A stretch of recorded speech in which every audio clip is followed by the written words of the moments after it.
En Afrique, quand ta mère parle sur toi, tu n'as pas le droit de lui répondre. C'est formellement interdit. Il n'y a pas de liberté d'expression entre mère et enfant. C'est pas normal.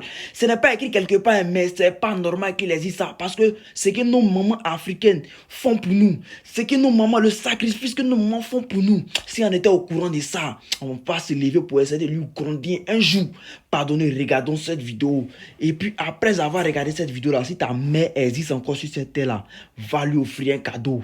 Va lui offrir un cadeau. Peut-être tu ne sais pas ce qu'est, tu ne sais pas la souffrance qu'elle a vécue pour que tu arrives là où tu es actuellement. Non, regardons la vidéo là. Et puis on se prend dans les commentaires. Ce n'est pas un marathon cycliste pour la conquête d'un trophée, mais plutôt le quotidien des femmes des villages des environs de la ville de Korogo, au nord de la Côte d'Ivoire. Tous les matins, ces femmes quittent leur village à vélo avec des produits à vendre en ville. Nous venons de Sédioko à Dominka. C'est loin de Korogo. Nous sommes obligés de nous y rendre à vélo. Moi, je vends du charbon. Un sac à 1000 francs. Et tout va me rapporter 5000 francs CFA. Je vais acheter du savon pour la lessive et la vaisselle. Si j'ai du charbon demain, je vais encore revenir. Nous ignorons le nombre de kilomètres parcourus, mais nous venons de loin. Les véhicules n'arrivent pas dans notre village, à Naoka. Nous faisons la culture du maïs et du coton. Mais actuellement, il n'y a pas de pluie, donc pas d'activité. Nous sommes donc obligés de vendre des mangues et tout ce que nous pouvons. Le moins de francs gagnés, j'achète aussi du savon et des légumes. Vieilles comme jeunes, elles vont toutes chercher de quoi acheter du savon et des légumes. Avec pour certaines, leur bébé au dos.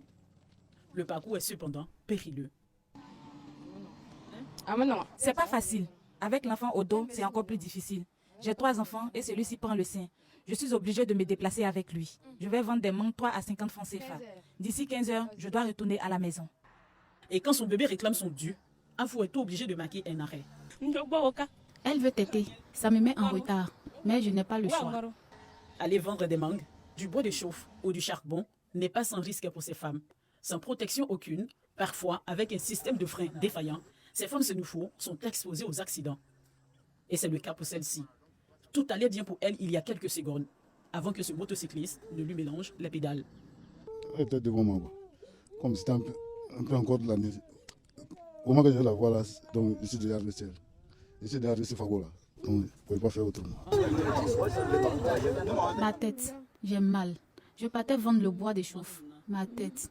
L'accident de cette consoeur impose une pause chez ces femmes qui se suivent à vélo. Tristesse et même des crises d'ulcères pour certaines à la vue de l'accident. Les blessés sont pris en charge par les services compétents. Mais pas question pour ces femmes d'abandonner leur objectif, celui de ramener des provisions à la maison.